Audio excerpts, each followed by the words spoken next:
I'm William Cooper, and you're listening to the Hour of the Time. Folks, tonight we're going all the way back to September the 16th, 1993, Denver, Colorado.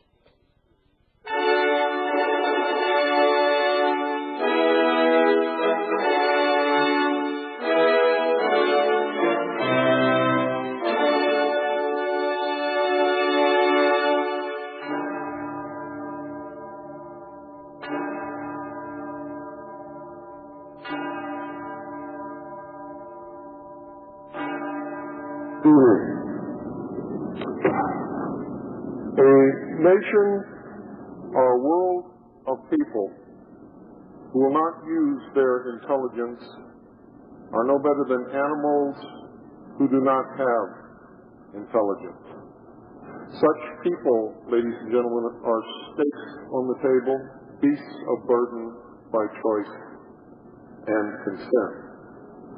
And basically, this is the position that we find ourselves in today. There is an old axiom that America has forgotten.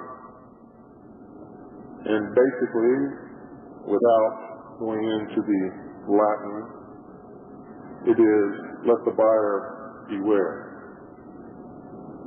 We're buying an awful lot of things today. We're paying an awful lot of money for these things. But basically, what it's costing us is the ideals and principles that this nation was founded upon, which I'm going to go into in some detail here in a few moments because most people have forgotten them. We've lost, ladies and gentlemen, our soul, the soul of the nation, the soul of America. We've lost our traditions, what few we had. In our 200-year history, we're one of the youngest nations on the face of this earth, yet we rose to be the greatest at one time, and now we are declining. Even the Roman Empire, as sick as it was, lasted a whole lot longer than 200 years. So, I guess the point of all this is, do we really want to go in this direction? And if we do, how far do we want to go? Why do we want to go in this direction? Who is propelling us along this road? And why should we follow them? Or do we even know that we're following someone else's bidding? Most people, if you try to talk to them about conspiracy, would say, there's no such thing. That's a paranoid view of history. Yet if you look at history, you can see very clearly that a hidden hand has guided the path of mankind for many centuries. Whose hand is it? Is it good? Is it bad? Does it matter? Should we be concerned? Should we maintain our blind status as sheeple and merely proceed along as all sheep will do, to be sheared and then eventually slaughtered? Or do we stop and say, whoa, where am I going? Why am I traveling along this road and not that road over there. How many of you in this room realize what's happening in this time that we're living in today? How many of you can see the fulfillment of almost every prophecy that's ever been uttered on the face of this earth? It is claimed by many are being fulfilled right under our very noses. Yet when you look at the fulfillment of this prophecy, you don't see the guiding hand of God, you see the guiding hand of man. Why? Has anyone stopped to ask themselves why?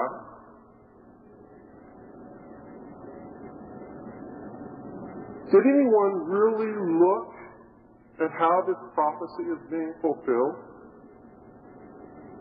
Instead of saying, oh, biblical prophecy has been fulfilled, or oh, Nostradamus' quatrains are coming true.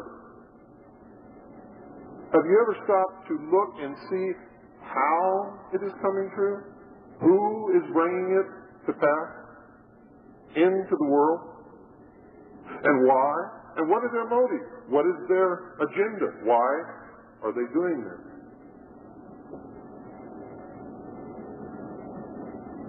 If I wanted to build a world which I could rule, and if I wanted your help in bringing that world about, if I could make prophecy appear to be coming true, or to even come true before your eyes, my work would be much easier, ladies and gentlemen, I can assure you. For isn't it true that if it was prophesied, it cannot be stopped? If it's true that if God says this is going to happen, that you couldn't stop it, so why bother? Isn't it true? Isn't it true that everybody wants to believe their own version of whatever religion they believe in? And all religions now are claiming that their prophecies are coming true in the world. The Jews are expecting a Messiah. The Christians are expecting Christ to return. The Arab fundamentalists believe that the Imam Mahdi is just around the corner. There's a man in London, Benjamin Creme, who swears that Maitreya is now on the earth. For those who follow the Hindu path and the New Age beliefs, he claims that he's here. Yet our investigation can turn up no such man anywhere. Many of you realize that Hitler used these same ploys to rise to power before World War II. He created the atmosphere in Germany that prophecy was being fulfilled, thus a Messiah was on the way. And it wasn't just Hitler, it was the mystery schools that supported Hitler and brought him to power. And that's why he outlawed secret societies in Germany, because he knew that if they brought him to power, they could also knock him down and put somebody else in his place if they wanted to. Stalin did the same thing in Russia, in the Soviet Union. But they created this aura of mysticism. Nostradamus' prophecies were passed around in books and in pamphlets and in writings and papers in Germany in the 30s, just like they are being passed around this country now.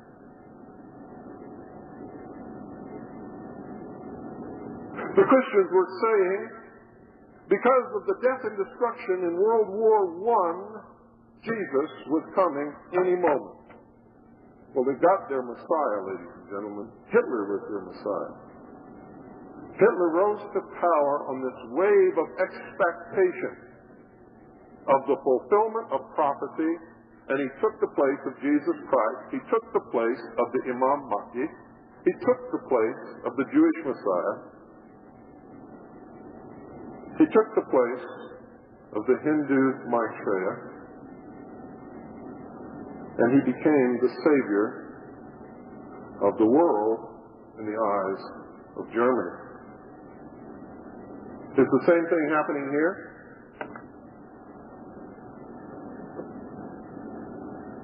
Ladies and gentlemen, I don't know if the same thing is happening here or not, but I tell you this, we had damn well better find out real quick. Before the last election, I stated unequivocally and emphatically that William Clinton would win the election. Hands down, no problem. He would be the next president of the United States. And many of you who listen to my radio broadcast heard me say that. How did I know this?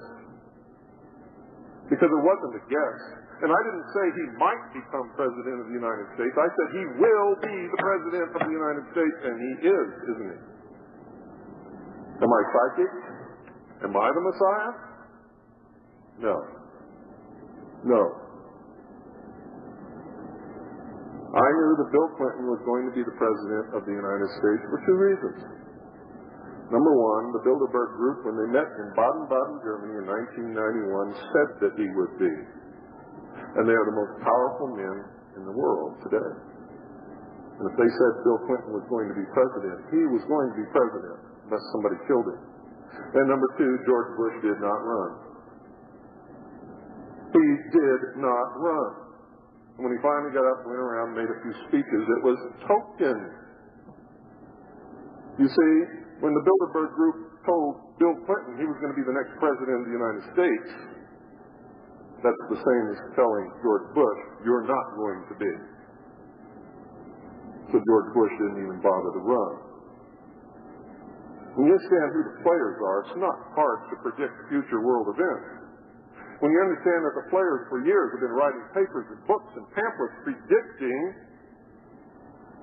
a complete descent into utter chaos out of which will emerge a one-world government, it is not hard to predict that we're being led into that state of chaos out of which will come a one-world government. And if you understand how they operate using the Hegelian dialectic of political conflict resolution, you understand that the people who are bringing this about and the people in the patriot community who are resisting it are one and the same. One and the same. And they're not really resisting it at all. They're keeping you very confused, running around in circles. How many of you read the Spotlight? I read it. Because I know what they're doing. And I want to know what circle they want me running in tomorrow. So I want to read the Spotlight, because the Spotlight's going to tell me what circle patriots are supposed to be running in tomorrow. Now, don't get me wrong. There's a difference between patriotism and nationalism. Nationalism sucks. That's my country right or wrong. I did it because I was following orders. That's, if my boss tells me to kill you, I'm going to do it whether it's right or wrong, because my boss would never tell me to do something that's wrong. That's nationalism. Nationalism sucks. Patriotism is good. It is the right thing. Patriotism is not the devotion to a country, but to an ideal. To an idea. To a way of life. In this instance, to the only set of documents ever created in the history of the world that have given man any true, real freedom since human history began. In the history of the world, no man or woman on the face of this earth had ever been free until the Constitution of the United States and the Bill of Rights were written and this country was established. But it was not established to give us these freedoms. On the contrary, our forefathers were members of a group. They established this country to topple the kings and queens from their thrones in Europe by giving man freedom. Because previous to that, all men and women have been owned by kings, queens, sultans, emirs, emperors, shoguns, throughout man's history. That had been the only reality in the world. Didn't matter who you were. Even the king was owned by his advisors And if he didn't really take their advice, he would be toppled from his throne and they would put a new king up there. If you don't believe that, read history with open eyes. Read history with open eyes. Even kings, ladies and gentlemen, have never been free.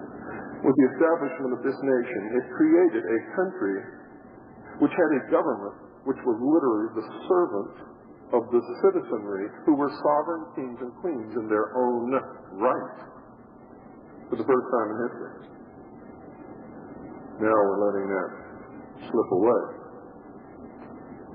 The second object of founding this country was what our forefathers called the Great Experiment, or the Grand Experiment, to see if man could truly rule himself.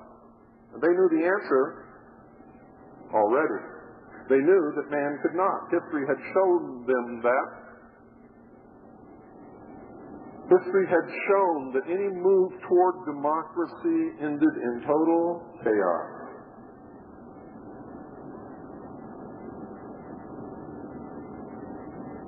Why do you think in the Communist Manifesto they give one man, one vote? That's democracy. See, our forefathers didn't even found a democracy, but they knew we would move into a democracy and then socialism and then a dictatorship. They knew this. They wrote about it. They predicted it. Benjamin Franklin, when he exited from the Constitutional Convention, addressed a newspaper man who was standing there and said, "Ben, what have you wrought?" He said, "A republic, if you can keep it." And that tells you all that there is to know. Our forefathers did not fail us. They gave us every tool that we needed to succeed and every tool that we needed to destroy ourselves. They gave us the right to contract. They built into the Constitution two governments. One, a union of the several states for the mutual benefit and protection of them all. And another one, a federal government bounded by the boundaries of the Federal District of Columbia, which is a foreign government, which was created only to rule that land deeded and ceded to the government as a seat of government, the citizens of which would have no constitutional rights, and their laws would be decided, and they would be governed by Congress.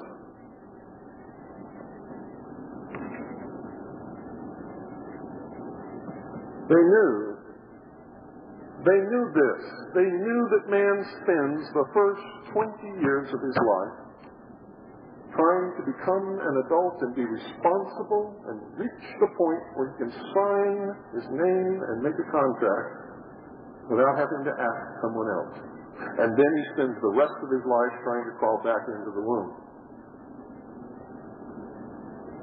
They knew that we would contract away our rights and our freedoms and our liberties for benefits from this foreign federal government and thus become citizens of that federal government, giving up what everybody calls their constitutional rights. If you really understood our forefathers, if you really understood the ideals and principles upon which this nation was founded, there are no constitutional rights, never were, and never will be. They were creator-endowed rights. They said first, there's a creator. They didn't name that creator, and they did not believe in the God of the Bible. They were not Christians. Thomas Jefferson had a habit of tearing whole pages out of the Bible and throwing them in the trash can because he said, a true God would never do the things that are written on these pages. They were members of the mystery schools. Every man who participated in the Boston Tea Party was a Freemason, and the Boston Tea Party was conducted upon the adjournment of the local Freemasonic lodge. They dressed as Indians and went out through the tea overboard. This country was brought into existence by Freemasons.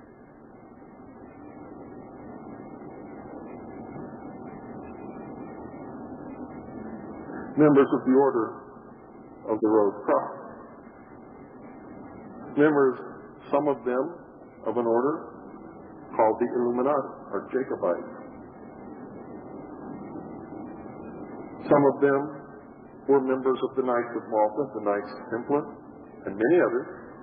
You can't call them one name because they exist by many different names and sometimes even seem to oppose each other. And this is the old Hegelian dialectic of political conflict resolution. You figure out what it is you want, and then you create a fight that will lead to the solution, and the solution is what you wanted in the beginning. And everybody thinks that they brought it about. They brought it about. How do you get rid of guns and the Bill of Rights in this country? You sell drugs to the kids all over the country. And then you say, we can't stop the drugs. Those Colombian drug lords are more powerful than the whole United States government, Army, Navy, Air Force, and Marines, all the law enforcement agencies, the INS. And every mad father with a shotgun who ever saw their kids go down the tubes on drugs. Now, if you believe that, you're full of crap. There's not a Colombian drug lord in the world that could build an organization of logistical support, warehousing, supply network, accountability, salesmen, organizers, and overseers to put the drugs in this country that are on the streets in this country. It could only be done by one organization and one organization only. And that is the United States government.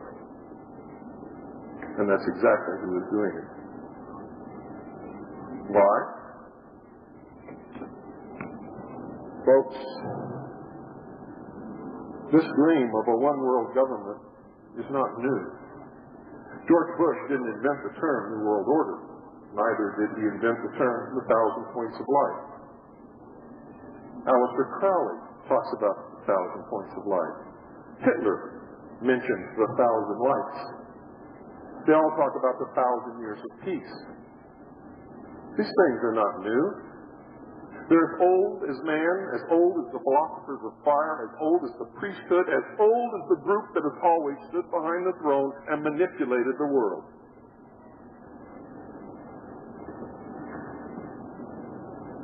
Nothing new about it at all.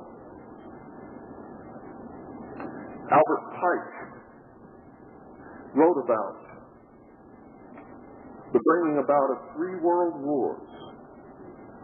Each war would lead to an organization of world government which would be stronger than the last. The First World War brought about the League of Nations, which was extremely weak and could not have worked, no matter what. The Second World War brought about the United Nations, which has sort of worked sometimes and sort of not worked, and sometimes has been an instrument of derision and laughter, and sometimes has brought forth some pretty serious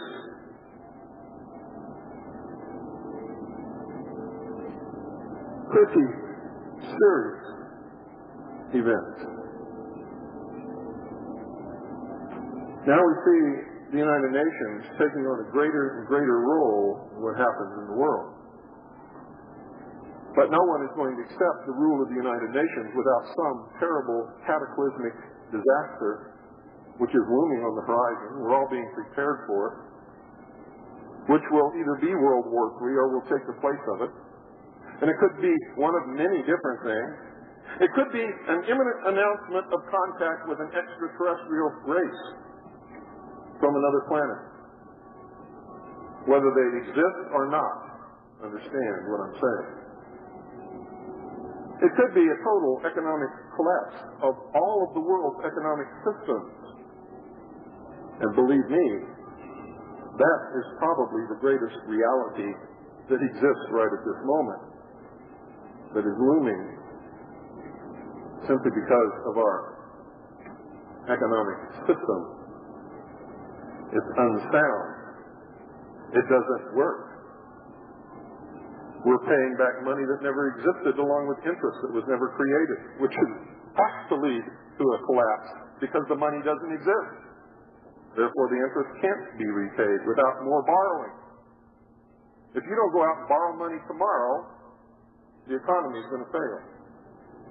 Because that's what it's based upon. For me to pay back a loan, you've got to borrow some money. Sounds dumb, doesn't it? But that's exactly the way it works. And as long as people keep borrowing money, and as long as people keep using credit cards, as long as you see less and less cash, they can keep stealing and stealing and stealing until everything's gone. They want you now to accept a smart card. It'll be a driver's license, it'll be an ID card, and it'll be cash on demand, but only if you got it in your account. But if you've been a good little boy, you got a good job, you can borrow on that card too. And then there'll never be any cash, and no one will ever know how much they stole, or how much they will steal, or how much you don't really own. How many of you own your house? Not very many? Boy, that tells you something about the American dream, doesn't it? Used to be you could ask any crowd this big in any auditorium anywhere in this country, and 75% of the people would raise their hand and say, I own my home. Well, even those of you who raised your hand here, you don't own your home, and that's why you have a warrant deed.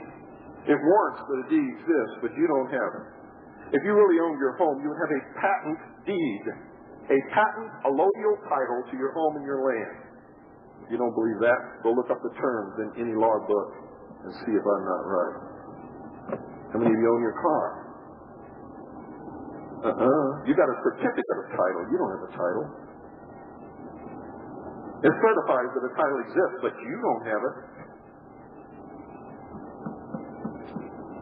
You don't own that car. You see, because you bought the car with an instrument of debt, Federal Reserve note, folks, and you can't buy something with debt paper. It's illegal. Do you know that if they want to, they can foreclose on this whole country because nobody owns anything? And as long as you continue to use that paper, funny, phony money, you're never going to own anything? Do you realize how to get us out of the New World Order instantly, tomorrow morning? Is if everybody went down and bought gold and silver coins, tore up all their Federal Reserve notes, flushed them down the toilet, and said, bye. From now on, I only accept gold and silver coin in my business, and from now on, that's all I'm going to spend. The people who are bringing about the New World Order would croak. They would literally die of apoplexy upon reading in the newspaper that this had happened. They would be bankrupt. They wouldn't be worth a nickel. It would all come grinding to a halt.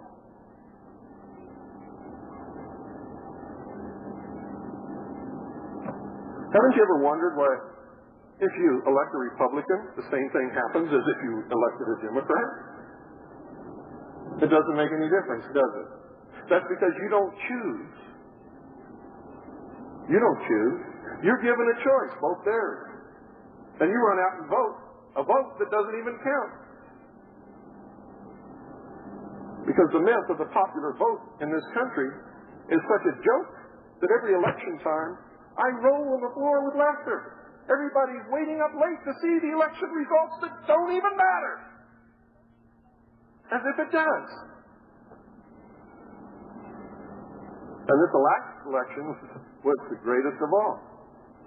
Here you got H. Ross Perot, Bobo Griff. You got, what's his name, Riker Collum? Jim Pat, what's his name? Pat Buchanan. I never can remember his name because everybody thinks he's so controversial. I look at him, he's so normal sheeple, I can't believe it. The guy got up and claimed to know something about the government, about what was going on, and he was going to save America. Didn't mention the Federal Reserve one time. You pick up a book about the economy, or going bankrupt, or anything else about money in this country, if they don't talk about the Federal Reserve being the root cause of what's happening in this country, you're reading the wrong book. You're reading a book full of lies is what you're reading. Book full of lies. Now, why in the world do you suppose that H. Ross Perot was running for president? And where did Bobo Grip come from? Who the hell told Rambo that they wanted him in Washington?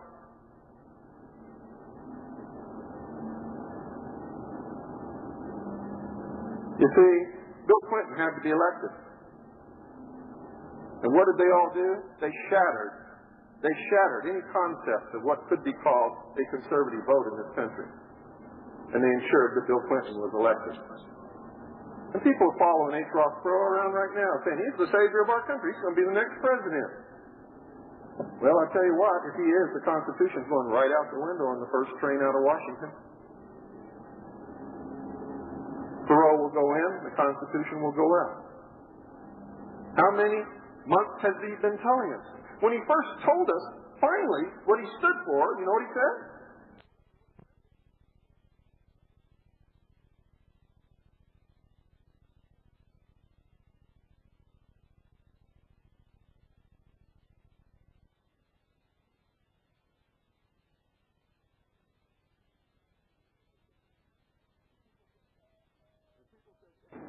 And people said, yay, Perot for president. And I said, lock all those fools up. They're all crazy. They've lost their mind. How many of you know where your kids are all day? How many of you know they watch Sesame Street, that wonderful program for kids? How many of you knew that there was a character on Sesame Street called H. Ross Parrot? It's a little parrot running around calling conventions.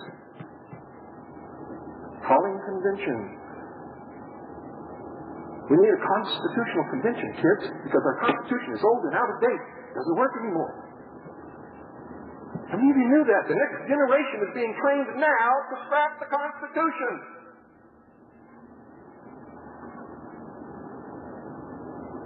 How many of you knew that the woman who put together Sesame Street and organized what's called children's television was a high-ranking member of the Council on Foreign Relations,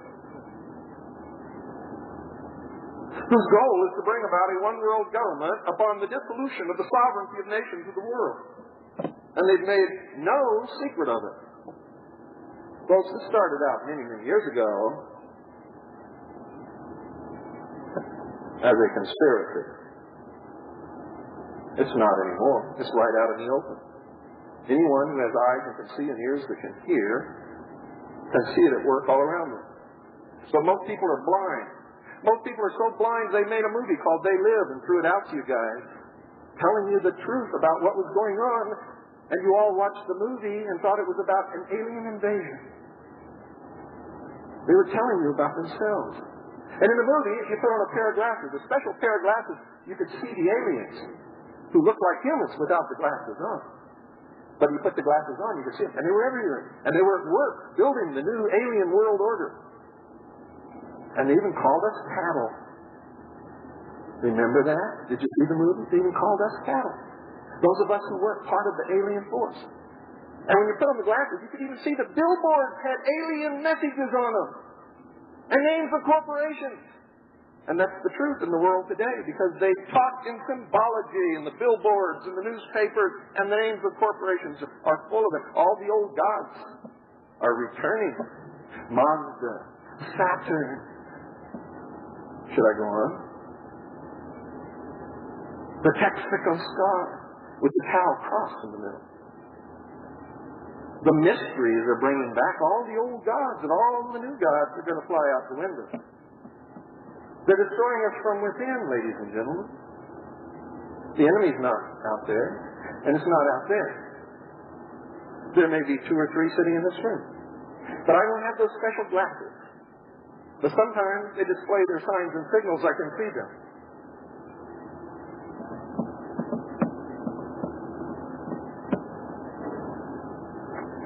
Now, I've done over 28 hours on this subject on radio. First time in the history of the world it's ever been done. The first time that any of the esoteric secrets of the mystery religion has been brought out into the public. I've studied them so much, I know more about them than they know about themselves, unless they are at the highest levels. And they have a deep respect for me. They've come to talk to me. They've tried to recruit me. They have told me, Bill, you are illumined. Why don't you join us? Because those stupid fools out there don't warrant your effort. They will betray you. Somehow I don't believe that. You see, I think what makes people the way they are is that they're asleep. They're ignorant. They don't have the knowledge. They don't know. And that's my biggest bitch with these people, is that they think they're the only mature minds in the universe, and so they hide all this stuff from the rest of the world. And that's how they lead their organizations, because up here there's a few who really know the truth, and their organizational structure is in the shape of a pyramid with a whole bunch of slathering idiots down here thirsting after the secrets that they will never learn because there aren't any. The big secret is how these people control all these people, by pretending there's a secret and always holding it just out of their reach, and making them feel as if they are a member of the elect few. We know the secret and they don't. That makes us better than them. And we're going to create a new world order, and they don't even know it. You see, in their way, they're no better than the rest of us. In a way, let me tell you the truth about this world. In a way, we are all somebody's fool. And my message is we better stop that. Man had better mature. Each of us individually had better learn that we don't need leaders anymore. We don't need men on white horses with shining armor to come and save us, because there aren't any. And if one comes along, he's not going to save you. He wants something. He has an agenda. And that's why he's on the white horse, and that's why he's got the shining armor.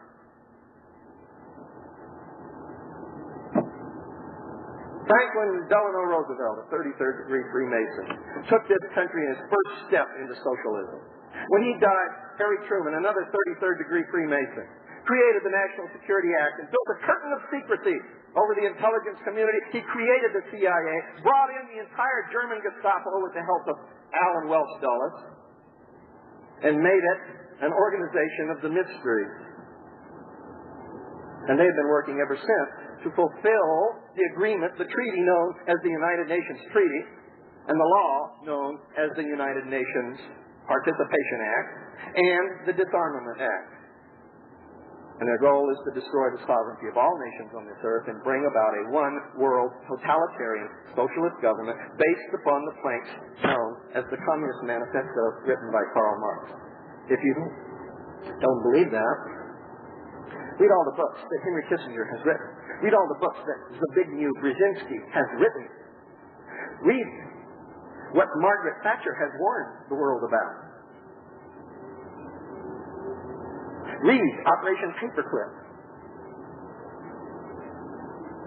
And understand that the same men who built Hitler are building whoever the hell is going to lead this new world order. They will have one government, one religion. If you don't agree to go along with both of those, you will be imprisoned in a slave labor camp. It's as simple as that. They don't hide these things. It's their plan. It's the truth. You either go along or you're out. They don't plan on negotiating with anyone.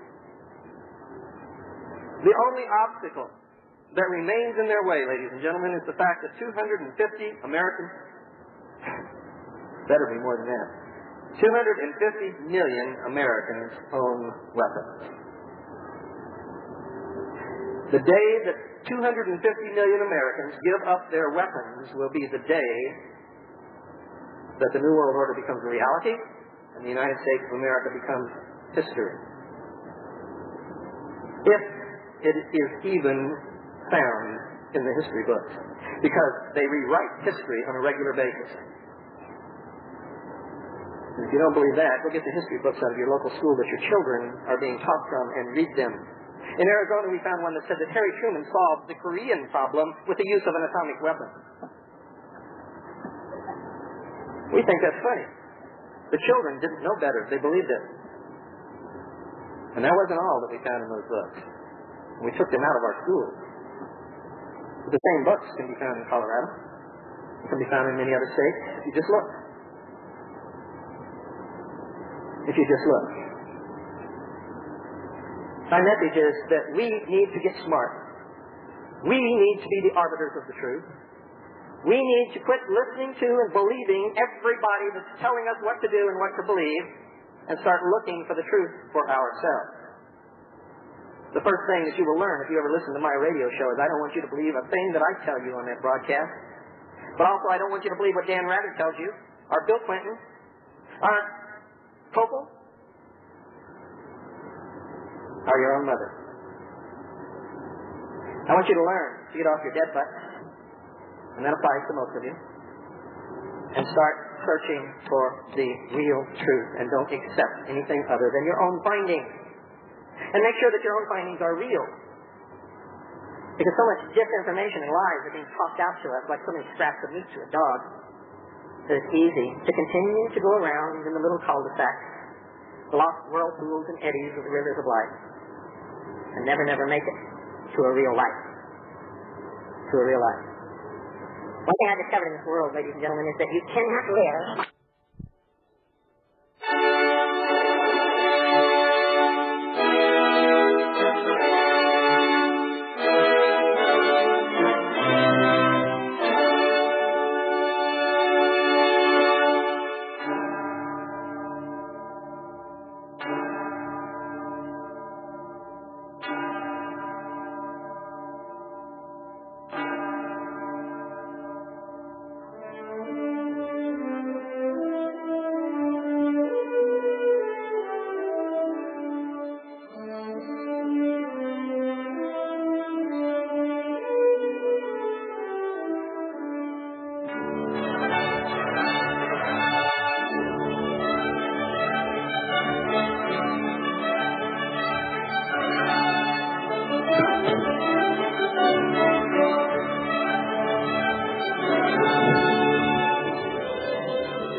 Ladies and gentlemen, the hour of the time is brought to you by Swiss America Trading.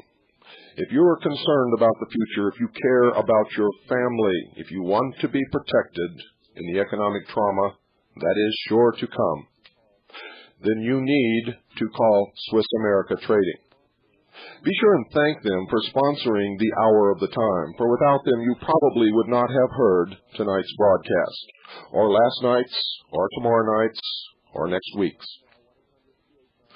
Call them now, 1-800-289-2646. Tell them what your problem is. They can help steer you into an investment that can help protect your present assets.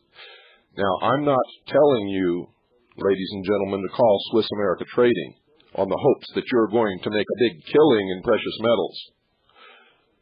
My purpose is to get your assets covered so that as the value of the dollar continues to decline, if, and I believe that we will, if we head into a complete and total economic collapse on the lips of the emerging New World Order, you will have something to protect your family with, something with which you can buy bread, with which you can put a roof over your head, with which you can bargain to maybe even save the lives of yourself or your loved ones.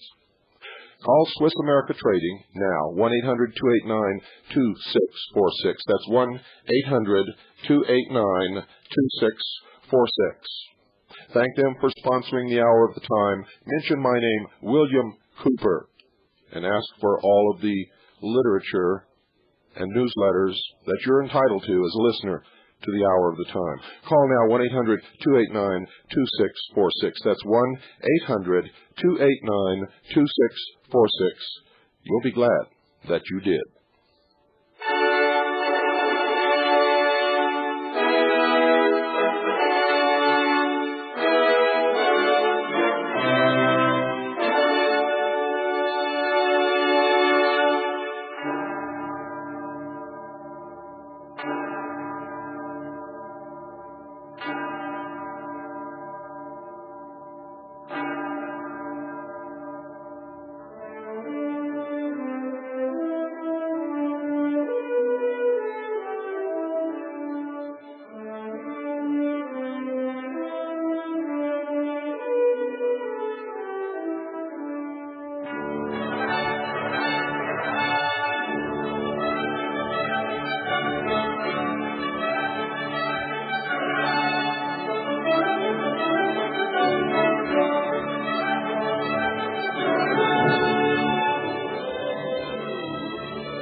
Ladies and gentlemen, today we heard the announcement that Bobby Ray Inman, retired Admiral, United States Navy, was appointed as the Secretary of Defense. When I was attached to the Office of Naval Intelligence as a briefing team member at the headquarters of the Commander-in-Chief of the United States Pacific Fleet, I worked directly under Bobby Ray Inman, who at that time was a young lieutenant commander, one of the youngest in the United States Navy. Bobby Ray Inman jumped over every single ranking officer in the United States Navy Intelligence Service to become the Chief of the Office of Naval Intelligence. He then became the Director of the National Security Agency. He was the Deputy Director of Operations and Plans for the Central Intelligence Agency. He has been a major player in the development of artificial computer intelligence. He is, ladies and gentlemen, and pardon my language, but it is the truth, a cold, calculating, mean son of a bitch, and I know because I worked for him. He is also a major player in the planning for the New World Order, and his appointment as Secretary of the Defense does not bode well for the future of the United States of America, and especially does not bode well for the great amount of stupid Americans and the sheeple out there who have no idea what is coming or how to protect themselves against it. And it doesn't matter because they don't even believe it in the first place. The phones are open, 602-333-2174. Tomorrow night, you'll hear a tape, a rerun, actually, of a show of the Hour of the Time that was done on May 3rd, 1993, entitled KDNO Exposes the Internal Revenue Service. And then on Monday, you'll hear a tape of my speech made on September the 17th, 1993 in Denver, Colorado. Good evening, you're on the air. Yeah, hello, Mr. Cooper. Good evening. Regarding Mr. Inman, I noticed in a list somewhere that Mr. Inman is in the Council on Foreign Relations and Trilateral Commission. That's correct. He's also a 33rd degree Freemason of the Scottish Rite. Well, boy, isn't that surprising? Not to me. Okay. Also, I just wanted to ask you, there were two terms I saw in your book, Behold a Pale Horse. Kind of wondering what that was referring to. One was paradigm shift, and the other was starseed. Starseed is the population of planets other than ours. In other words, if things get so bad here that it's not worth living here, colonies on other worlds could make a fresh start. It's not out of the question. It's not beyond our technical ability. And eventually, if the human race survives its own shaking out in the future, it will come to pass. Paradigm shift is a quantum leap in the evolutionary progression of society. In other words, man's being able to live on this earth with each other without killing each other and warring or stealing or raping or pillaging all of the time. I believe that these two things will be necessary for the human race to survive its own self, if you will. Does that help you? Yeah, and how do those things lie in relation to, say, things that are written in the Bible? Well, it depends upon what your religion is. Whatever I say, if I don't believe the same religion you do, is not going to mean beans to you, is it? I guess I see your point. Let me just throw this one at you. This is not a religious program, by the way. Yeah, I understand. The Freemasonic True God. Is it possible... And what do you mean by true God? Or the one they say is the true God. Okay, there you go. Could it be possible that he will be a lookalike like the Christian Christ? You're getting into conjecture, you're getting into soothsaying, you're getting into predicting the future, which cannot be based upon any known facts, and I like to stick with facts. Okay. One of the ways they lead us around by the nose is getting us to believe in all of these different prophecies. Remember what Jesus Christ said. When I come, it will be as a thief in the night.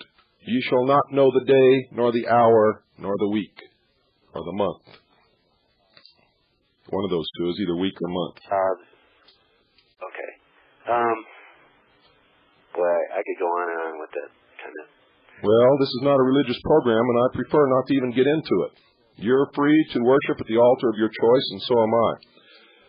Whatever you believe is not going to be believed by anybody else who does not participate in kneeling at your altar. Okay. No problem. Okay. Thank you for calling. Okay. Bye-bye. 602-333-2174 is the number if you'd like to call and comment on what you've heard tonight. And I hope that you can stick with what you've heard tonight. Good evening. You're on the air. Hello? Hello? Hello? Oh, I'm sorry. I must have lost you there. Okay. Are you familiar with the Club of Rome? Yes, I am. Because I have a book that is put out by them called 100 Pages for the Future. And can I quote you a couple of sentences? Quote, the principle of territorial sovereignty is an insurmountable obstacle to peace. It must be gradually be limited and reformed, and finally abandoned. Do you believe that? No. I don't believe it either. In fact, it's total, unequivocal bullshit. The United States has, from its inception, except for the times when it was weaker than the major powers of the world, been able to keep itself out of wars, except when we specifically got ourselves into wars that we had no business being in the first place.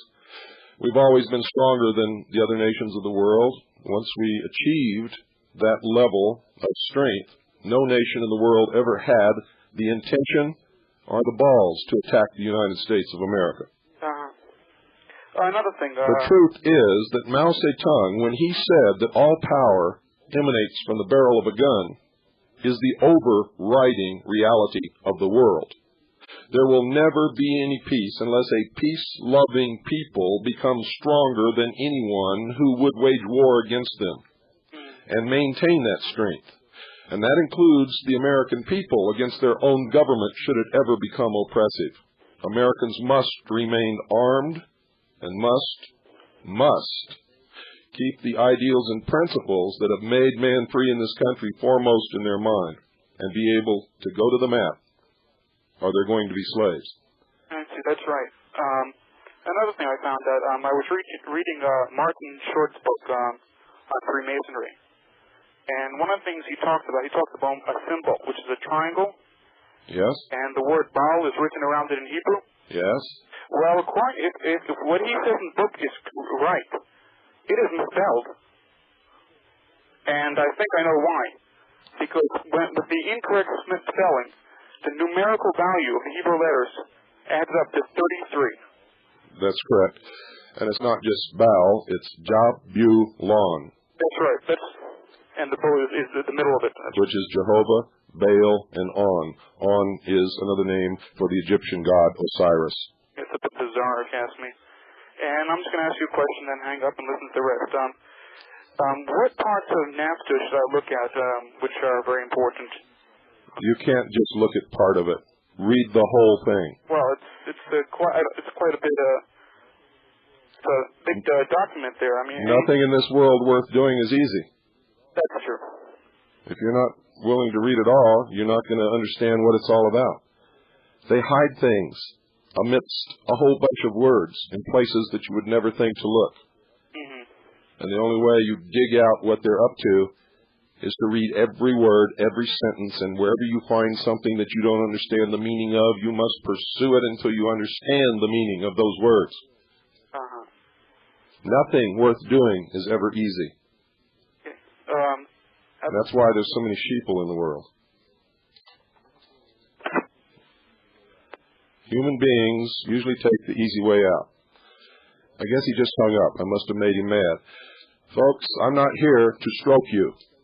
I'm not here to make you feel good. I'm here to save this country. And if you don't like it, you could stick it where the sun don't shine. Good evening. You're on the air. Yes, Bill. Regarding your discussion last night with that young lady and the Concord Coalition, I noticed in the last month or two, this Pete Peterson character from the Council on Foreign Relations has been all over the media everywhere, yet is never identified as such. Can you give me details on how he fits into the plan here and what you envision on a different subject for Bobby Inman and what role he's going to be taking here over the next year or so? Well, I'm not sure what role Bobby Inman's going to be taking, but I know that he's tough. I know that he will take complete control of the Pentagon and the military, and you'll be seeing the results of his reign as Secretary of Defense in a very short period of time, I would venture to say, because he's that kind of a man. He's no nonsense whatsoever. Isn't it curious that both sides of the debate here are praising the appointment, and I haven't heard a negative word about him yet? No, and you won't. He's a New World Order man, and everybody in government so far, as we can tell, are for it and helping to bring it about. I can find no friends of the people anywhere where they should be. I got a publication that showed Pete Peterson shaking both the hands of Paul Tsongas and Warren Rudman. That was probably from about 6 or 8 months ago. Do you have any feeling about how he's fitting in here? No, and to tell you the truth, we haven't really looked into him. Well, I just as a suggestion, I believe he is now either the chairman or the president of the CFR, and he never was identified as such. And yet I see him on news interview programs all the time. He's talking about how we need to, basically he's setting up the rich against the poor or the haves against the have-nots like that. We know who he is and what his memberships are, and we know what he's doing. But to attribute any specific role to any of these people is insane. They're all helping to bring us to the same point. And that point is one world government. Control over every human being on this earth for every moment of their life, during every moment of every 24-hour day. Thanks. You're welcome. And thank you for calling.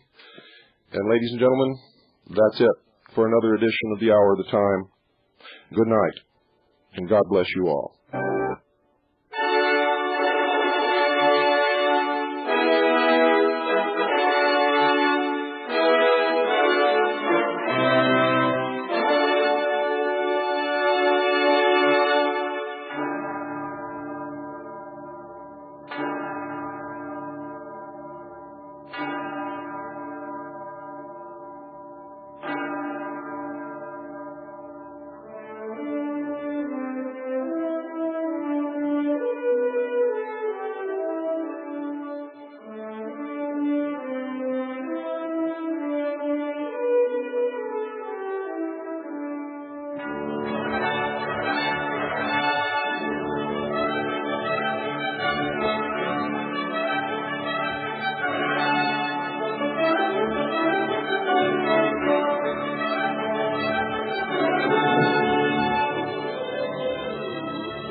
Once again, good evening, everybody. You're listening to the Hour of the Time. I'm William Cooper. I wonder how much Papa Giorgio paid him to give that little message right before the Hour of the Time. I've got nothing against Michael Papa Giorgio, but he made a big mistake. He can't compete with the Hour of the Time. Let's go to Phoenix with Gene Miller and get our Monday evening metal report. Good evening. Hello, Gene. How are you? Doing real good. How about yourself? Well, it's 5 more days till Christmas, and I'm looking for a place to go. Yeah, well, Merry Christmas to everyone. What's going on? Well, the metals are all looking very strong again. Gold had a high of $390.10 and a low of $389.80 to close up $1.90 to $389.20. Silver had a high of $5.17, a low of $5.09 to close up 9 cents to $5.12. Platinum had a high of $389.50, a low of $388, and to close at $388.60. The Dow had a high of 37.60.50 and a low of 37.42 to close up $3.70 at 37.55.20. One of the significant things that happened today was in gold. On the February futures contracts, it closed up $3.50 high to $390. Well, $390 is a breakout point when you look at it from the technical standpoint in the charts. The last time we had it reached up to that 390 point, it went on up past that and then closed up a few days later up to 410. If we see tomorrow, again, will be a significant point. If we see it sustain that level at 390 tomorrow and close above 390 on the February futures, is probably going to be the last opportunity you have to buy gold at 390, because it's probably going to go well above 400 at that point. Should go back up to the previous highs that we had in midsummer, and we're looking for probably by the first part of the quarter of next year, somewhere about 426. So, I can't encourage you enough. If you are considering protecting yourself, and for the life of me, I can't understand why you wouldn't be.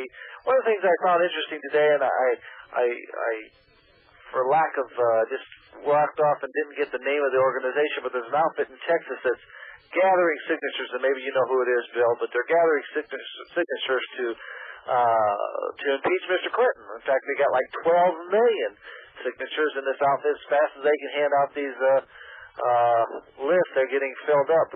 But I wonder, it's like I said some time ago, we may complain about the system, we may gripe and so on and so forth, but I wonder how many of those 12 million people that have signed up to impeach Mr.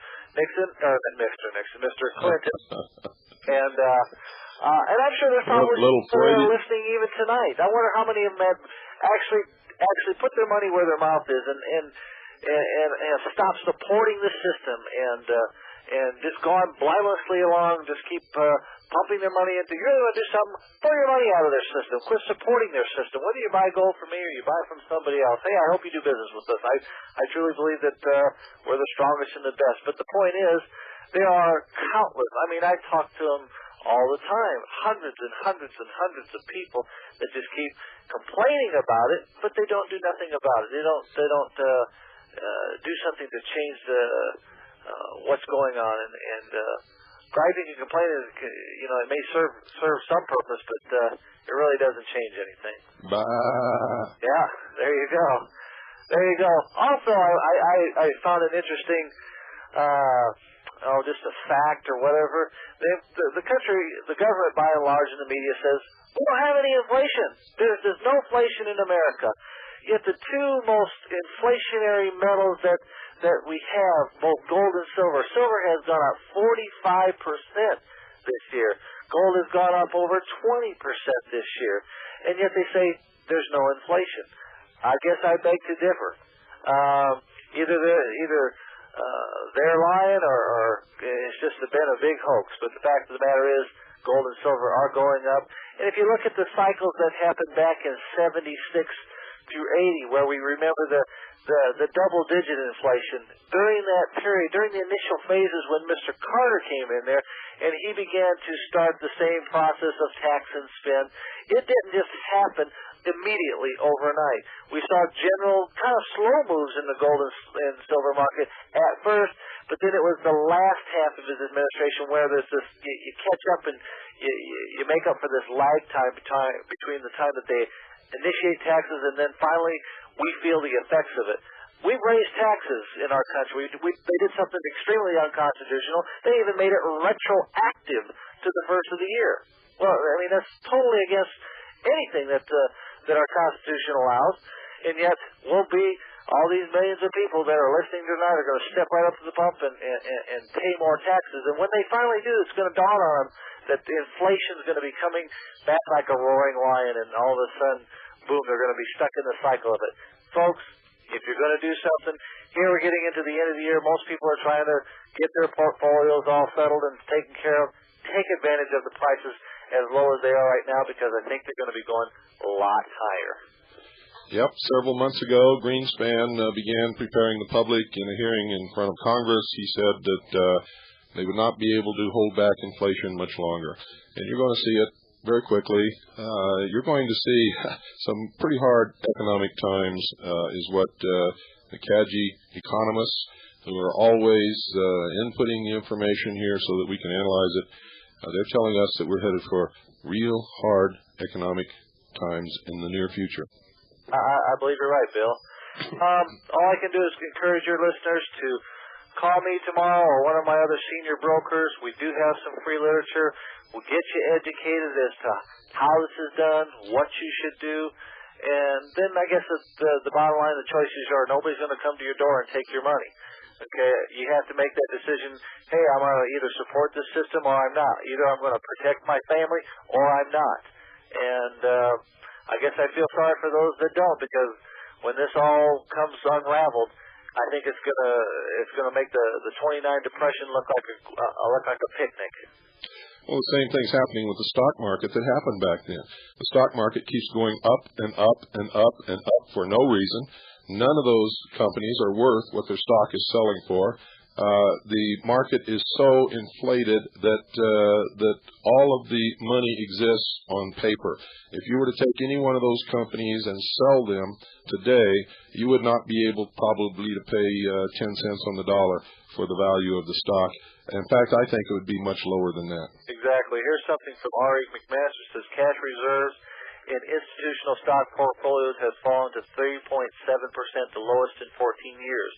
Buying power is exhausted.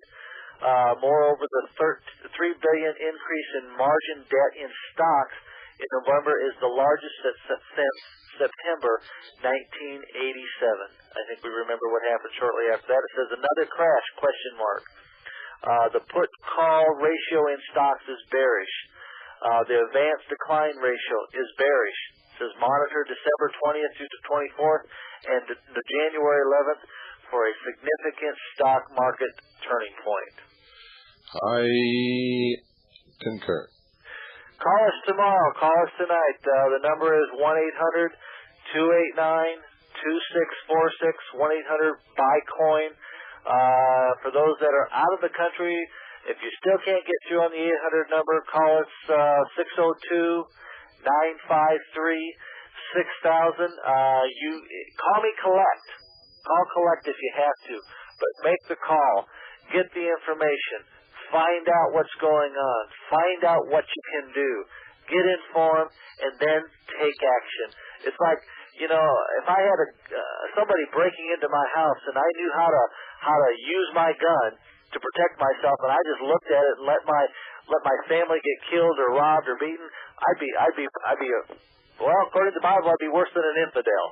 Okay? You wouldn't be on this show anymore. And so, get this information, folks, and then do something about it. Don't just stick it in file 13 and forget about it and then let this thing all happen to you. Do something about it. Even if you have to start off small, but do something before it's too late. Thank you, Gene, once again for another wonderful Monday Night Metals Report. Folks, don't forget, call now. You know how you tend to procrastinate. Do it now. 1-800-289-2646. That's 1-800-289-2646. You'll be glad that you did. Thank them for sponsoring the Hour of the Time. Mention my name, William Cooper, and make sure that you get all the newsletters and free information that you're entitled to as a listener of the Hour of the Time. And make sure that you talk to one of the wonderful people there at Swiss America Trading and get yourself covered. For those of you outside the continental limits of the United States, it's 602-953-6000. That's 602-953-6000. Now, folks, remember the sale that we have on all of our materials and information videotapes is ongoing until Christmas Day. Now, no post office is going to be open on Christmas Day, so we're going to honor any order that is postmarked on or before December the 24th. Anything postmarked after that, we will return to you. We will not be letting any of these items go for the sale prices after that date. So remember, these are steep discounts. Hundreds of dollars people are saving.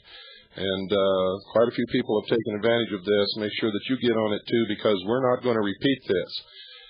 We have a 4.5-hour video set that normally sells for $82 if you're not a CAGI member and $67 for CAGI members. It's $50 now for CAGI and $60 for non-CAGI. This video set shows the anomalous structures on the Moon and Mars. They are official NASA photographs. It proves that somebody is on the Moon unless NASA is giving us phony photographs. And that's always a possibility, folks. But this video also shows the publications printed by the U.S. Government Printing Office, published by NASA, that we found these photographs in. You need extreme magnification and macro photography, just like we did, in order to find it and look at it. And we've done the work for you. So if you want that set, it's $50 for CAGI members, $60 for non-CAGI members. Video 1A is highlights from that set and is only 2 hours long, $30 for CAGI members, $40 for non-CAGI members.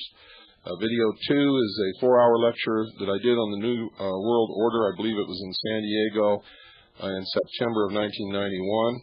$50 for CAGI members, $60 for non-CAGI members. These are steep discounts. Video 3 is a 4-hour set linking the mystery religion with the New Age movement and the New World Order. It's $50 for CAGI members, $60 for non-CAGI members. Remember that the entire set of Mystery Babylon tapes from our series that we did on the Hour of the Time, it's a total of 32 hours. 32 hours of the Mystery Babylon series.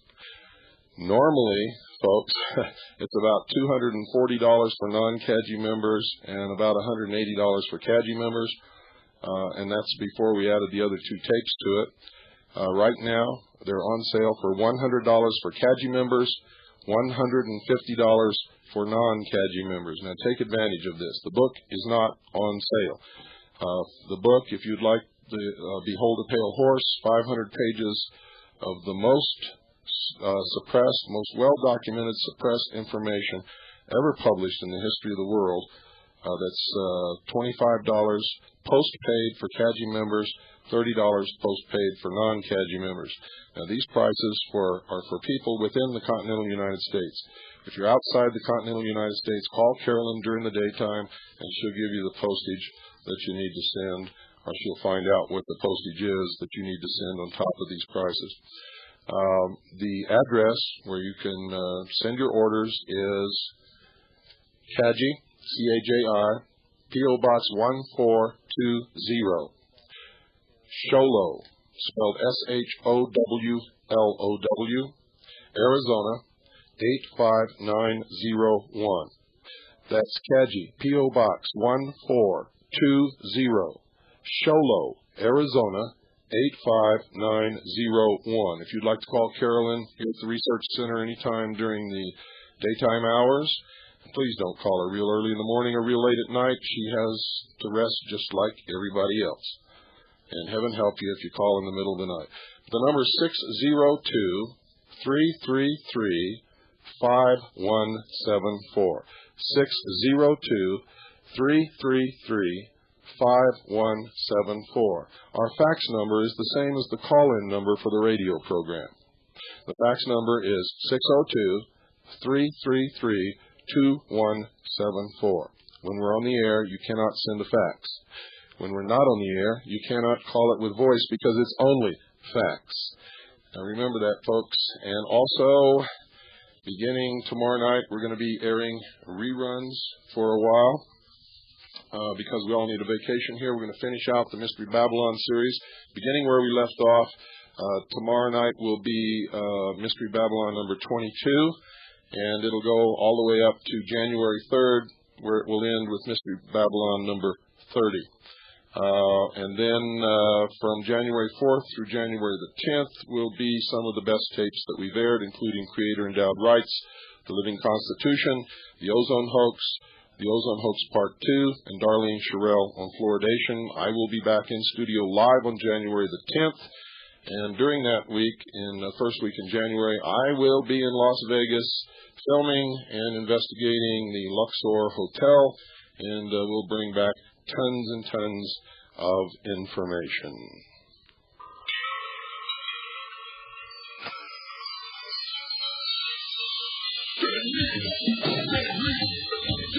Down the street, ragdoll, so sad, good boy, you'll never have. One step closer to the edge of annihilation, one step. Now, folks, everybody in this country knows there's something wrong. I have yet to find anyone who says everything's fine, there's nothing wrong, I'm not worried about a thing. Even the people who are pretty comfortable in their business and in their family life and who own their home and things seem to be going pretty good for them, they still know that something's wrong. Now, that's pretty strange in a country that is pretty much made up of optimists, people who believe that we have the best opportunities, the best tools to realize those opportunities, and the most freedom of any people in the world. Now, if that's true, what could possibly be wrong? Well, simply because everybody feels that there's something wrong, there is something wrong, whether there is or not, if you understand that concept.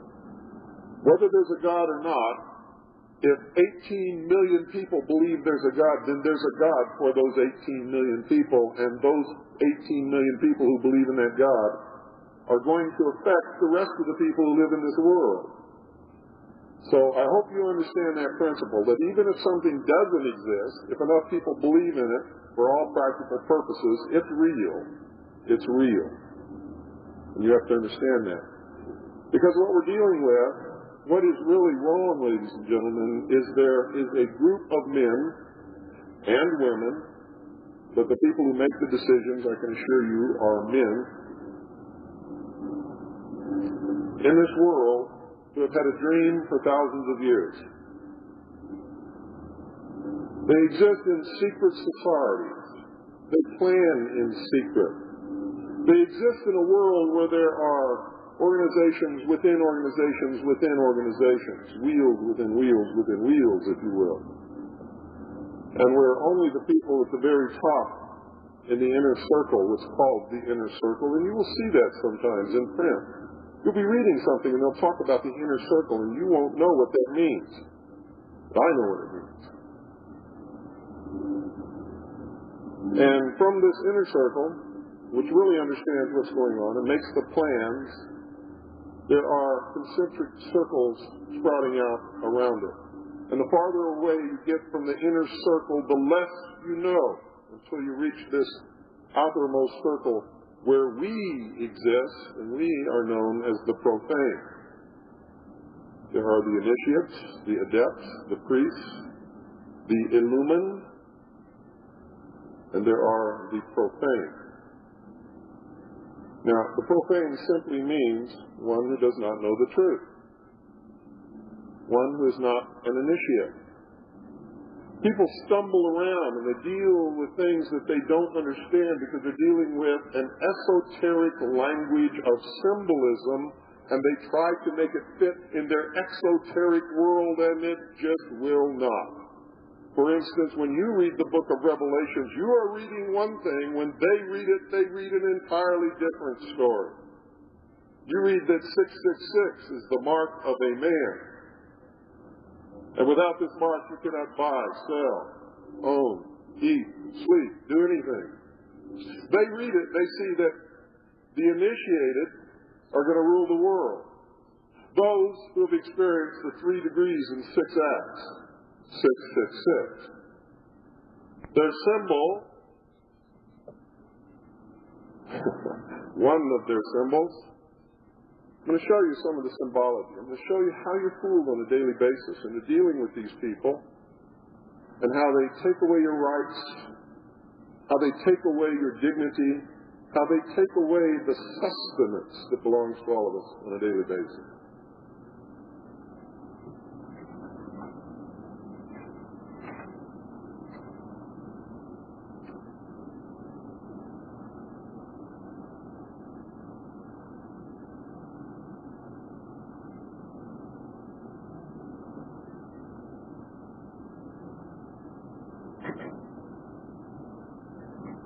How many of you have seen that symbol?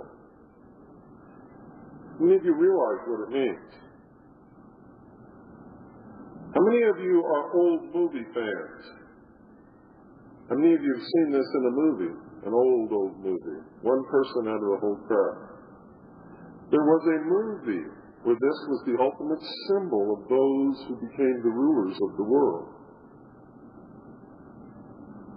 It's the wings around the world. It's also an ancient Egyptian symbol of the sun. The sun traversed the heavens from east to west. It's not a symbol of a UFO as the New Age movement has made it. It was never a UFO. You see, they look at the ancient Egyptian symbols and they say, the Egyptians are trying to say they saw a disk in the sky that flies. And they did. It's called the sun. The sun. It's not a UFO, folks. Now, the mysteries take this a step further.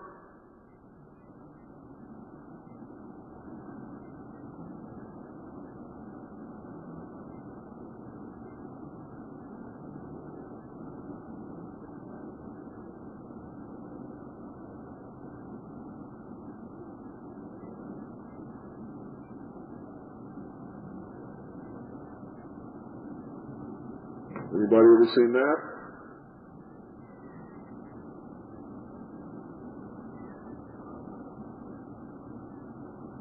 Maybe you've seen it in a simpler version, the snake eating its own tail.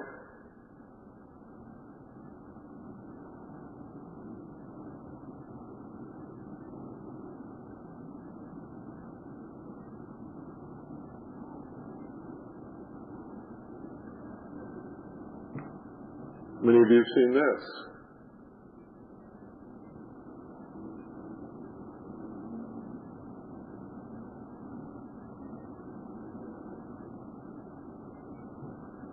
And this, many of you know what it means. This is the caduceus, the symbol of medicine. Doctors, who as a whole are a member of the secret society, which are destroying all of us. They have perverted health. They steal from you all the time. The truth is, if you go over here for a physical, you're being robbed. There's no reason that you should ever go to a doctor unless you're really, really sick, and only then if you want to die.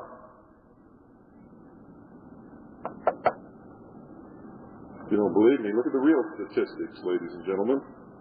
For instance, more people have died of polio after they received the polio vaccine than before.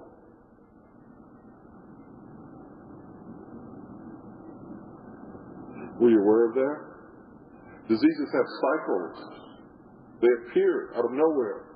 They go through a progressive inclination until they become epidemic, and then they decline. During this rise, they begin to say, we must discover a vaccination.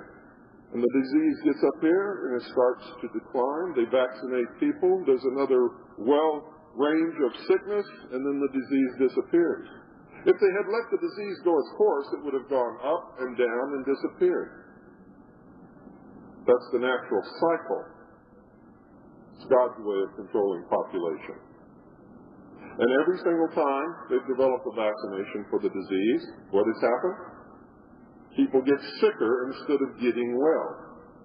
Vaccinations introduce foreign genetic material into the human body, which can become a part of the genetic chain of the human body, and over a period of hundreds of years, or maybe even not that long, maybe 2 or 3 generations, there's a mutation which is not for the better.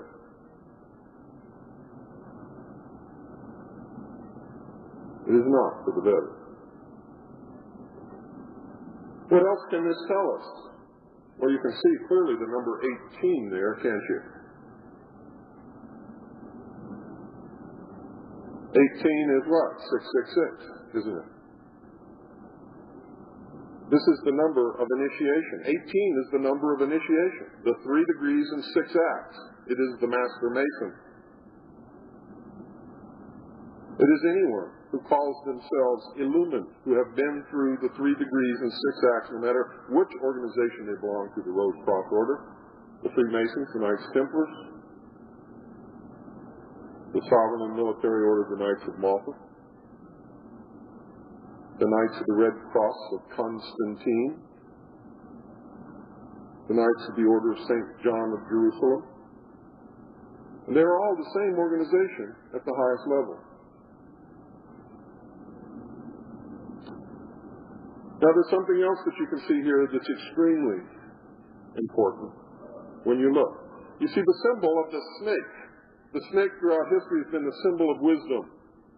When you look at the hieroglyphics from the tombs of the pharaohs, they say, this is a misinterpretation because the pyramids were never tombs. Never. They were temples of initiation. That's what they are. The initiate is who lay in the sarcophagus and died a symbolic death and then was risen through the grip of the lion's paw, the grip of the Master Mason. Freemasonry is as old as man, you see. It started off with the first person who discovered a method of controlling the rest of the people around him. And he kept this a secret. And to keep it going so that there would always be leadership for the sheeple, they called themselves shepherds, by the way, because they took care of the sheep. They initiated young men into the rites and taught them throughout their life these secrets of controlling other people, and that's the only secret you'll ever find in any of these mystery schools. They get you involved and entice you to stay in until there's a point of no return when you know so much, and you've caught a glimpse of the rewards that you don't want to leave. And they dangle these secrets just in front of your arm so that you keep reaching out, but you never grab it. If you don't believe me, go snag a 33rd degree Freemason and sit down with him and tell him. You know, I want to know, what is it that's so great that you spent your life in this secret lodge that you've learned? They can't tell you because there isn't anything. There isn't anything. There are no great secrets. It's all just as much BS as all the other stuff is with all the other organizations around the world. How many of you knew Martin Luther, when he started the Reformation, was a member of the Rose Cross Order? His personal seal was the Rose and Cross. You could see it on every document he ever signed.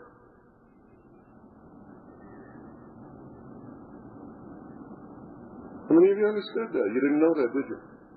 How many of you knew that the Pope is nothing more than the Roman Emperor who's just changed his name from Emperor to Pope? And the same old worship of the pantheon of gods has become the pantheon of saints. And ISIS has become Mary. How many of you knew that? The Catholic Church does not teach what Christ taught, and neither does any Christian church on the face of this earth. They have perverted it to the mysteries, and they teach you the exoteric interpretation of the real religion of the mystery schools. And you wonder, how did this nation get so materialistic? Because that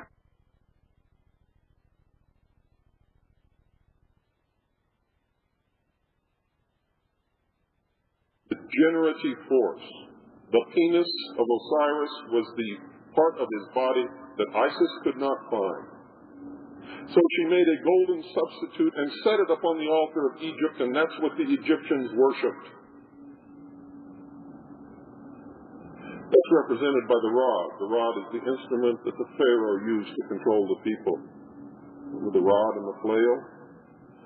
The figure 8 represents the flail. It also represents the feminine part of the goddess. So you have the god and the goddess, the androgynous god, male and female, represented together. Right here, in front of your nose, and it's been in front of your nose your whole life, but because you don't understand the symbolism of the esoteric religion of the mystery schools, you never knew what it was you were looking at. And they are so confident that we are so stupid that they put it out and display it as their symbol wherever you go. Because, for the most part, they're right. And this is what they believe.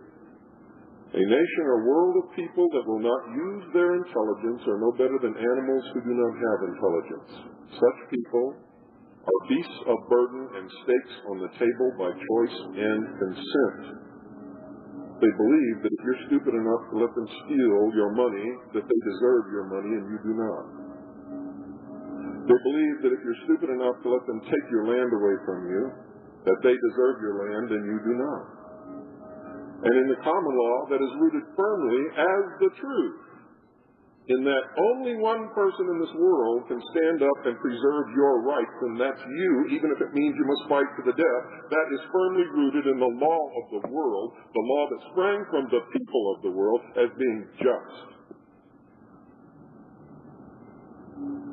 How many of you knew that when you hire a lawyer, you declare yourself legally incompetent, become a ward of the court, and the lawyer is an officer of the court, sworn to serve the court? How many of you knew that? One person. It's true, two people.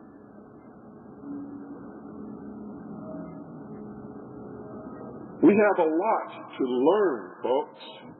And if you look around, you'll see there's not too many people really interested in learning what they need to learn to save what little we have and get back what we've already lost. The Constitution and Bill of Rights are not taught in our schools anymore. Why? Because the schools are in control of these people. There are many other symbols besides this. This is not the only one. But this is one that contains most of what they believe, so I decided to show you that. Osiris is the doctrine, Isis is the church, Horus is the body of initiates. It's the ancient religion of Babylon. It's the ancient religion of Egypt. It has always been practiced in secret throughout the world. You're taught in history books that the Egyptians worshipped the sun. They never did. They worshipped a pantheistic God. The sun was the representation of that God. It was God's son. God's son. And remnants of this religion exist in all religions today. Easter is not a Christian holiday. Easter was a pagan, sun-worshiping holiday. Jesus Christ was not born on December the 25th, but the sun was in the ancient religion of Amun-Ra. And at the conclusion of their worship service, they said, Amen, and they still do that in Christian churches today.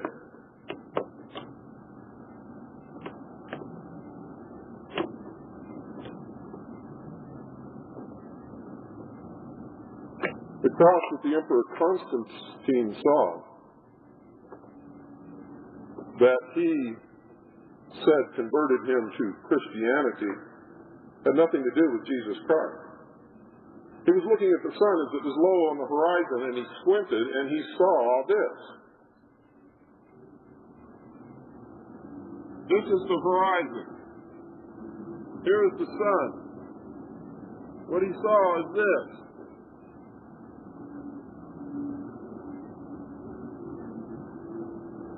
And that became the Red Cross of Constantine.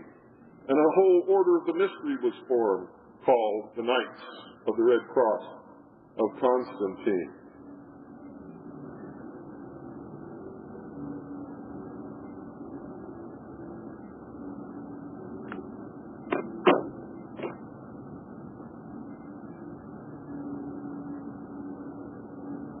All religions contain the promise of a resurrection, the promise of a rebirth, the promise of a reincarnation in some religions. This came from man's fear of death. Man's fear of death. Man was born in the ancient days into a cruel, heartless world. He was at the mercy of the elements and the beasts of the field. He was at the mercy of other men who would kill him for what little he had. It was a terrible, terrible time and place to live when man began to think. You see, before man began to think, he was like the animals. He was innocent. He didn't go around having hidden agendas. He didn't go around plotting how to take something from his neighbor. He was innocent like the animal. And he ate mostly vegetables, roots, leaves, fruits. And so something happened. The first man sat down and had the first original thought, and that's when all our trouble began. It's represented in the Bible as the story of Adam and Eve and Satan, or the serpent. In the mystery religion, it's represented thusly. Man was held prisoner in the Garden of Eden by an unjust, vindictive God in the bonds, the chains of ignorance. He was a prisoner. He was set free by Lucifer through his agent Satan with the gift of intellect, primordial knowing. And through the use of that intellect, man himself will become God. And you see that everywhere. You see it in the New Age movement. You see it in the Mormon Church. You see it in all kinds of religions around the world. But everywhere there must be some promise, because remember what God said to Adam and Eve in the Bible. He said, of all the other trees in this garden you can eat, but of one you shall not eat. For if you do, you will surely die. Satan came and he said, God was lying to you. He was lying to you because he doesn't want you to have your true inheritance. Because if you eat of the tree of the fruit of knowledge, ye shall know good from evil, and be as God, and ye shall not surely die. Now notice, he didn't say they will be God. He said you will be as God, knowing the difference between good and evil. Many people have taken that to mean that man is God. If man is God, why do you die? Why do you pay rent? Make me a universe. Because it's bullshit. It's total bullshit. You may have a spark of divinity in you, each and every one of us, because we were made from the substance that God is made from, because everything stems from God.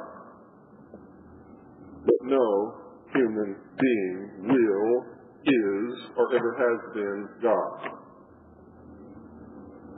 See, that's the promise of Satan. Satan said, "Ye shall be as gods, knowing the difference of good from evil, and ye shall not surely die." The job of the mysteries is to prove this. In the early days, when they initiated someone into the mystery schools, the mystery religion, they put them through such a harrowing experience that sometimes they had a near-death experience and they saw this light floating out in space and they were trying to get to this light. People experience that today. It's called a near-death experience. Does it occur in the mind? Is it real? No one really knows. But the mystery schools claim it is, and that light is God. And that the God is the supreme intellect of the universe. And that there are really two gods, unfortunately, because they must exist together. And that's what this representation of the androgynous God means. Male, female, positive, negative, as above, so below. The yin, the yang. It's all the representation of what they believe used to be the collaboration between Jehovah and Lucifer. That's not what the Bible says. The Bible said Lucifer was never a god. He was an angel who rebelled against God and was flung to the earth to be the master of the material world. And that's why these people preach material things. They don't believe in salvation by faith. They believe in salvation by works. They are the philosophers of fire. The people who follow the God of the Bible are those of the waters of faith. The mysteries are trying to bring a reconciliation about between Jehovah and Lucifer. That's the meaning of the molten sea. Now, I know I've lost quite a few of you. I see some very blank faces down there going, what in the world is he talking about?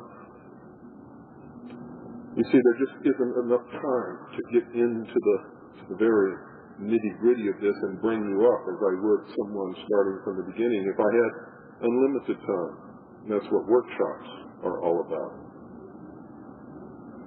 But I wanted to give you some basics in this so you understand it a little better. You see, it doesn't matter whether you believe in religion or not. It doesn't matter if you believe in God or the devil or Satan or the Mormon church or the Christian church or Buddha or what. It doesn't matter. Everything that's happening in the world today is happening because of religious events that happened thousands of years ago that nobody today understands. Nobody. If you believe you know it all and your religion is the only one in this world that's right, I'm going to make you mad by this. You're a fool. Because nobody knows. Nobody, not me. Not you, not you, not you, not you, not you, not you. If you feel you know, it is as an article of faith because someone told you something and you believe it. And my message is, we need to find the truth no matter what it is and no matter who it helps or hurts, or we are going to suffer in a future world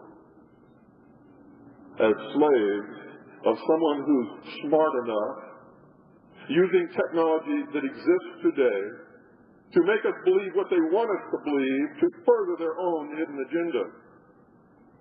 And that's what is happening in the world today. You see, these people who meet in secret and practice these secret rites have infiltrated all levels of our society, military, and government, and they are in control, and they're going to bring about a new world order, what they call the Great Plan, the completion of the Great Work. They're going to create a new root race, which they call the solar man, stemming from the true knowledge of the worship of the sun, the ancient religion. And anybody who won't go along with their plan is just simply going to be cast out or eliminated, or used for labor forces somewhere in some slave labor camp. They created the New Age movement, and most people in the New Age movement are practicing a religion they know nothing about, using symbols that they don't understand, cranking out religious philosophy that they've made up out of their heads because they don't understand it. And an awful lot of people are just following along. There are a lot of Christians following leaders who are lying to them. The Catholics have been following the Emperor of Rome since the Catholic Church began. And he made up his own history. Said Peter was the first pope. And then he started his popeship in Rome. Peter never went to Rome. That's what real history says. The Buddhists promise an endless round on the wheel of reincarnation until you build the perfect temple within yourself. And then you can get off the wheel and go be part of the light. What fools these mortals be. If you look at when and how reincarnation as a religious philosophy began, it was when one of the rulers of India was threatened by the people because they didn't feel their lot was good enough. They weren't getting their share of the pie. So he said this, you're not getting your share of the pie? It's because God has willed it. In your past life, you were not a good person. Therefore, you were given this life to punish you, and you must live out your karma. You must be satisfied with your lot. And when you've lived out your karma, then in the next life, if you've done good in this life and accepted your lot and your punishment, then you can go higher up and be a little better. But if you're not good in this life, if you give me any trouble or anybody else, you may be a frog in your next life. That's what history says. But you find not only people from India, from the Hindu religion, believe this, but you find people all over the United States starting to believe in the philosophy of reincarnation, with no proof whatsoever, other than somebody said, you've got to come back and go around on the wheel of life some more. You see, that's not good enough for me. It may be true, but I'm not going to believe it just because somebody tells me to believe it. I want to see some proof. I want to be able to make it fit right, and it doesn't. It's a perfect way to subjugate people into classes and enjoy their servitude if they believe it. But is it the truth? I don't know, and neither do you. I will probably never know, and neither will you. If you believe it, it will be as a matter of faith and nothing else. Nothing else. That's dreadful. When we believe blindly, we are easily led. We become sheeple, not people. Now remember this, folks. Sheep are always sheared and then led to the slaughter. Always. You want to be a sheeple? That's fine. If you understand you're going to be sheared and led to the slaughter, and you really want to be that, that's okay with me. But for some reason, I just don't believe that people really want to fit into that category. And so that calls for an awful lot of education. It calls for waking them up. It calls for this admonition, which you will hear if you listen to my radio show almost every time I broadcast. Don't listen to what I'm telling you. Don't believe what I'm telling you. Don't believe what Ted Koppel tells you, or Dan Rather, or Bill Clinton, or George Bush, or your preacher, or your minister, or your bishop, or your pope, until you investigate it and find out without any doubt whatsoever that it's true, and you can prove it to somebody else with hard facts. If you say it's true because I had a vision, I'm sorry. I didn't have the vision. It's true for you and only you. It's not true for me. You see?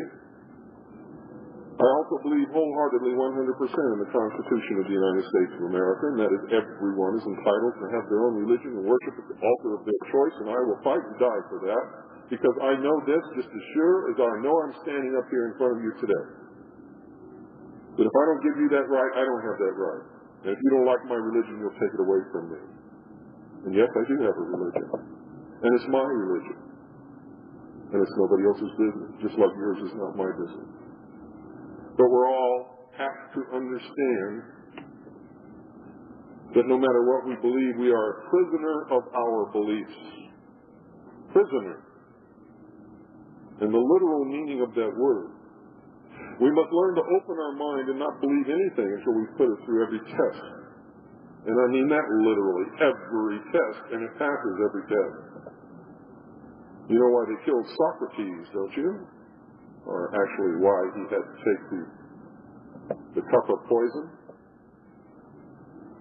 Because he was a pain to the establishment. Because he kept putting them to the test and they kept failing. And all he did was ask questions. Nothing else. He had no army. All he had was questions. And he didn't believe anything until he put it to the test. And he would ask questions, and if it was true, it would stand up to the question. It would stand up to the examination, and if it was not true, it would not stand up to the examination. And very little that they ever did ever stood up to the examination of Socrates. So they tried it. As a public nuisance, found him guilty, and sentenced him to death. And in those days, death was that you drank a cup of poison administered by yourself. And his students came to him and said, if we want to set you free, we're going to break you out of here, we're going to hide you in the mountains. And he said, no. No, you see, I believe in the law. And the law has sentenced me to die. And I will carry out the sentence. Socrates was a very wise man, because he understood that if he allowed them to break him out of jail and take him to the mountains, society could be allowed to disintegrate into anarchy, which is just as bad as communism. No control is just as bad as total control. Socrates understood that. He did not want to be the example set for anarchy. Now, folks, also what you see here, the snake throughout history, as I told you, is the representation of wisdom. That's why the pharaohs, you see these in the pyramids, they wore the snake as a symbol on their headdress. Anyone that you see in any Egyptian hieroglyphic with that snake on their head was a priest of the temple of Ra.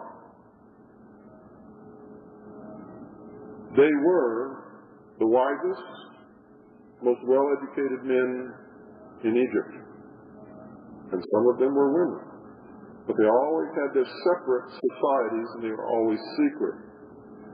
What they knew as the esoteric and secret was never relayed to the people who only believed the exoteric.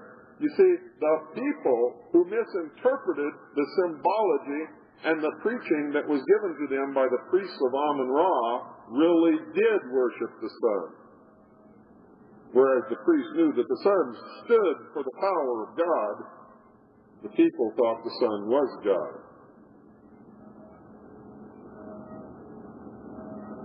Now the symbol of the phallus of Osiris is the obelisk.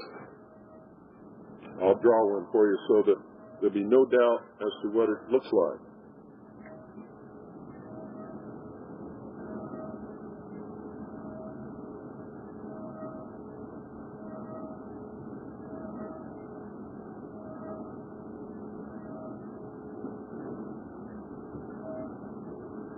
That's an obelisk, ladies and gentlemen. You'll find one in Washington, D.C. We call it the Washington Monument. It is, in reality, in the esoteric symbology, the penis of Osiris, the generative force of the mystery religion. And everywhere you see this, you will see a reflecting pool. The reflecting pool represents Isis. Osiris is the church. Osiris is the doctrine. Isis is the church. The church is represented by the reflecting pool, reflecting the pure light from her master. Remember, Osiris represented the sun, the light, Lucifer. Lucifer They've turned everything around in the mysteries. Lucifer is the God of good who set man free from the bonds of ignorance in the Garden of Eden. He is called the light. He's an angel of light. He's the great deceiver. Jehovah is depicted in the mysteries as the bad God, who would deny the knowledge of good and evil to man, who would deny us the gift of intellect, who would have kept us innocent in the Garden of Eden to live an innocent life as children. Now, is there anybody in here, if I gave them the chance, would you go back to the age of 3? Anybody here? Is there anybody in this room who would? Is there anybody in this room who had a good childhood? Let me see your hand. What do you remember about your childhood? Talk real loud.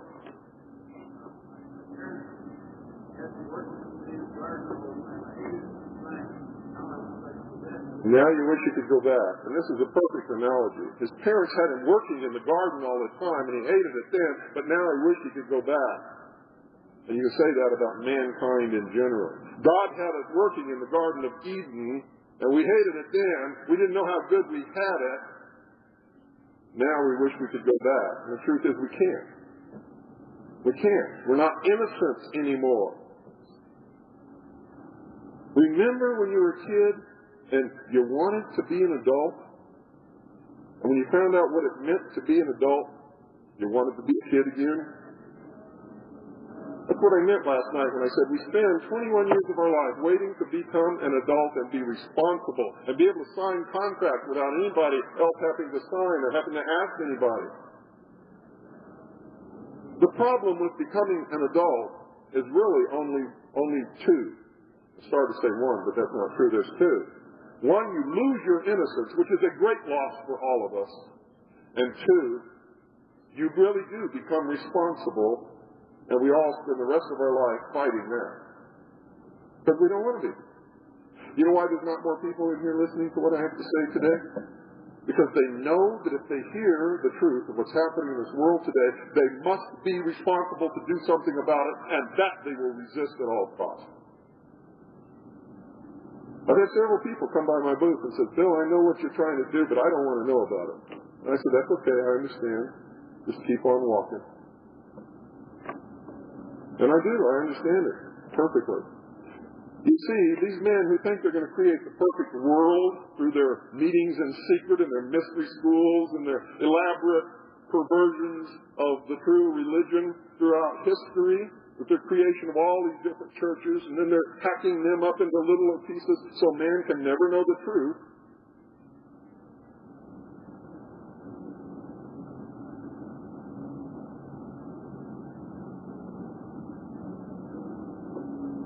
They hope to be able to control us to the extent whereby they can create 1,000 years of peace. A real utopia on earth. Now, what do you think the chances of that really happening are? Suppose they're able to rise to a position of power in the world and create a one-world government and bring national boundaries down, which I don't care about national boundaries. I care about ideals and principles. Nationalism to me sucks just like it sucks to them. Principles and ideals, morals. The difference between right and wrong is what means something to me. Well, it doesn't mean anything to them because they believe that the means justifies, or the ends justifies the means.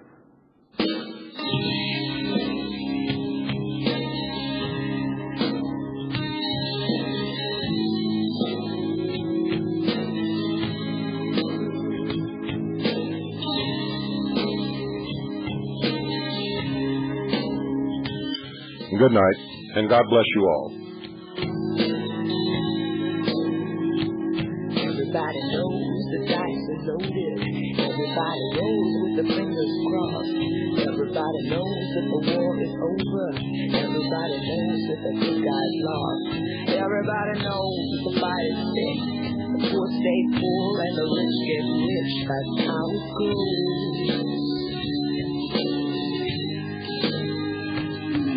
Everybody knows the boat is sinking. Everybody knows that the captain lied. Everybody's got this squeaking feeling like their mama or the dog just died. Everybody's hands are in their pockets. Everybody wants a box of chocolates and a long stem rose. Everybody knows